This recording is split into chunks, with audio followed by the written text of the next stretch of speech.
Congratulations. You've just been hired as the new project manager of an organization that has never had a project manager before. I know. I know what you're thinking. Yes, I'm going to add so much value to the team and the organization. Then this happens. Stay tuned if you want to learn more. If you're new to the channel, I go by the name of ED. For all you smart and intelligent folks out there, it just simply means Ed. I have an 8-point framework, and these 8 points I plan to unpack today's title. Today's title is entitled Breaking New Ground, Strategies for Thriving as Your Company's First, and I do mean first, project manager. I remember, family, if you mind, if you don't mind, I hope you mind, because I would love to tell you a story. A quick story at that. See, I remember when this organization I was so excited for, I sat through the interview, and the manager said, hey, I'm really impressed with your credentials, and I'm looking forward to connecting and working with you. We have a big task at hand. And I said, okay, well, what is this big task? He said, well, we need to build out a really good PMO in this organization, and we don't have one. So first step is that we need to put some governance and framework around that. And I see you mentioned you built out PMOs. I said, yes, I have. I said, well, what have you guys done thus far? He said, well, we started putting all the frameworks together. We've been meeting with the project managers and putting the frameworks and governance together, and we are going to present it to the stakeholders. And I said, ooh, that's not good. He said, what do you mean it's not good? I said, you left out some very key points. So today, family, you're going to understand. If it was me pushing into a new organization, what type of points, I should say, frameworks that I would put in. What are strategies? What would I actually do? Now, because I don't want to keep this a long video, there's so much more to this, but I want to give you a high level. If you show me much love, maybe we'll just have a deep dive into this topic next time when it comes up, or let's see what happens. Let's move on to point number 1. Cultivate a culture of feedback. Listen, family, if you want people to buy into your program, if you want people to get that ticket, if you want people to believe that what you're putting together is going to be valuable, you need the team to buy in. You need the culture of the organization to buy in. Here's an actionable step. Implement regular feedback sessions, including peer-to-peer feedback. Train team members, ooh, that is key. Train team members on how to give and receive feedback constructively. We don't do that enough. A lot of times when you build out a PMO, or you're the new project managers, we want to dive in face first. Oops, I mean feet first. I mean, we want to dive in and show our intelligence. But see, you have to understand, slow down. You're moving too fast. You got your foot on the gas when it should be on the brake. I know that's a song for somewhere. I don't know where I got that from, but I want to share with you what I'm saying here, family, is that you want to make sure that you get true buy-in, and getting buy-in is cultivating feedback from the rest of the organization. If you go ahead and move forward and put everything in place and you don't get their buy-in, they're going to be hesitant to want to assist you and actually build this out of what you're building. And if you're not building out a PMO, at least project management standards, the basic standards. All right, let's go on to point number 2. Point number 2, engage in strategic networking. The key word here, or words I should say, is strategic and networking. Here's another actionable step. All of these are actionable steps. I want to make sure that from now on something like this, that we do more of a actionable step, meaning you can take this information today and go apply it tomorrow or next week, but you need to apply this information, family. It's going to help you as you go along in your journey of being that first project manager, because what you don't realize is that you're setting the stage for either for project managers that are coming behind you, or how the organization makes a decision if they want to hire more project managers. And the only way you can do that is following a framework in which I said we will go a deeper dive. If I get a lot of love and feedback and you guys leave me comments, say, hey, ED, we want you to go deeper, I'll definitely do that. Okay, let's get back to point number two, actionable steps. Set a goal to connect with a specific number of new contacts each month. So what I used to do is, family, I would put in my calendar for that week or that for that week, and I'll do it week over week and say, okay, I want to connect with, and make it. Don't try to exhaust yourself because you got to keep in mind this is a process. This is a journey. This is not going to happen overnight. And if that's the case, say, hey, I want to connect with five, whatever's in your bandwidth. But for me, I was saying I want to connect with five people. What does that look like? What it looked like is every day I would set up a meeting with a particular stakeholder or basically a manager over that department. I would put together an agenda. And I also, before, watch this, family, because this is going to be key, because a lot of people don't want to sit down and be in a meeting with you. So, especially in something new, because it's like, oh, here comes another new thing. You, again, going, it's a combination of point one. Basically what you want to do is reach out to that person and say, hey, I'm setting up this meeting. I want to know, are there anything that you would like to talk about in a meeting? I'd like to add it to the agenda because I want to ensure that we're keeping this meeting concise within 30 minutes or less. And if we need a follow-up meeting, we'll do that. But what we want to do is we want to create connections, regularly and often. And just don't go in there talking about business. Learn something about the stakeholder of that particular department, because if you do, and then put it on your calendar. Another tip, I'm giving you all the value today because I really want you guys to be successful. And I know that there may be, again, like I said, a project manager that may be coming behind you, or organization may be watching this and say, man, we thought about hiring project managers, but we don't know. So I want to shift that mindset as well. You want to be able to document if this stakeholder has kids, or there's something that their birthday or something, and you want to be able to document that so you'll know when it comes up, oh, let me wish such and such stakeholder a birthday. Oh, their kid's birthday is this day. Let me wish them a happy birthday. See, you don't understand. It's not nothing it's the little things that actually count. Hey, thank you so much for watching today's episode. Make sure you hit that like and subscribe. You guys was watching, but you're not hitting that like and subscribe. Show your boy some love. Your boy some love. I really need the love though. And also, it means the world to me if you guys do. Let's move on to point number three. Point number three, embrace failure as a learning opportunity. Listen, through the whole transition, you want to institute lesson learned session after each project, milestone.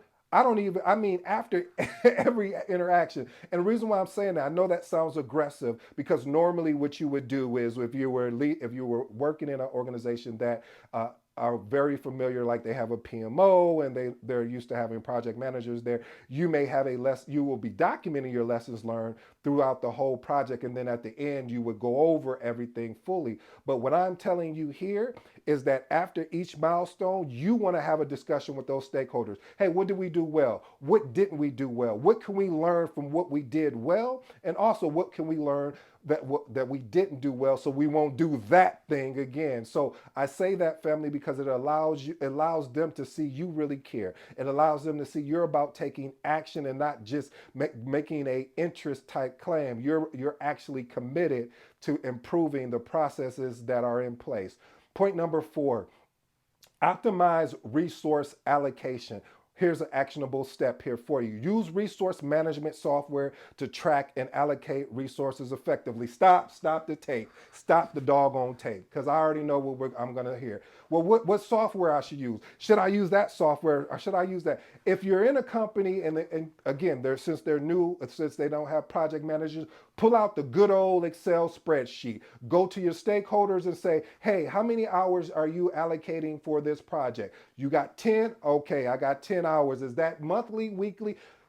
We don't have to complicate this, family. See, what happens is a lot as humans, especially someone that's been certified in PMP or has their CAPM or has any degree or certification. We complicate it because we have all of these tools. Remember, the whole purpose of building out your toolbox is exactly that. It's a toolbox. So you need to know when to reach in there to get a Phillips. You need to know when to reach in there and get a flathead. Oh, I'm just talking about screwdrivers and flat. Okay, how about this? You need to know when you need to go in there and use Microsoft Project. You need to know when you need to go in there and use a Smart Sheets. You need to know when you need to go in there and use a Asana or a Monday.com. So basically, what I'm saying to you, family, if there's no budget in place for these tools or they don't have them, that's a sign to say, hey, let me just build out a simple Excel spreadsheet, talk to my stakeholders, and see what their bandwidth is and document that. That's simple and clear and plain. Let's move on to point number 5. Point number 5, incorporate customer feedback into project phases. You know the project phases, right? If you don't, here we go. Initiate, planning, execute, monitor, and controlling.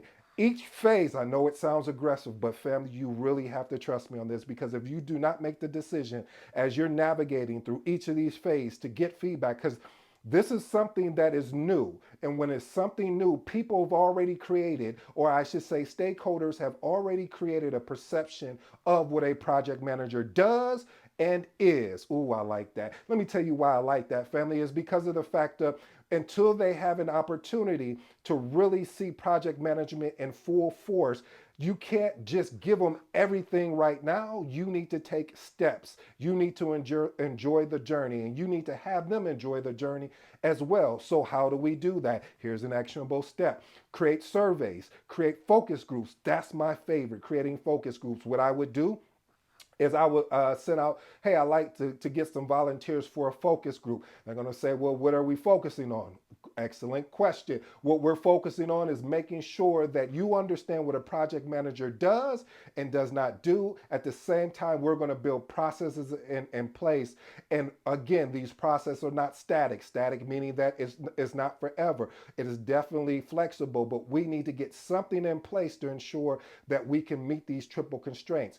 Also, we need to do a lot of beta testing opportunities. By doing this, family, doing these things, you're able to collect feedback. You're able to collect insight because, again, you are in a organization that either A, they've never worked with a project manager before, or B, they have and didn't have a great experience, and that's why they didn't hire any project managers going forward. And they took a shot on you because they liked something about you during the interview, during the interviewing process, that they said, okay, we're going to go ahead and give a shot. Or here's the last and final piece is that maybe the stakeholders have been saying, man, we're overworked and we just don't have the bandwidth, and we're trying to keep track of all these different things, and we just can't. And so that's where your skill set comes in.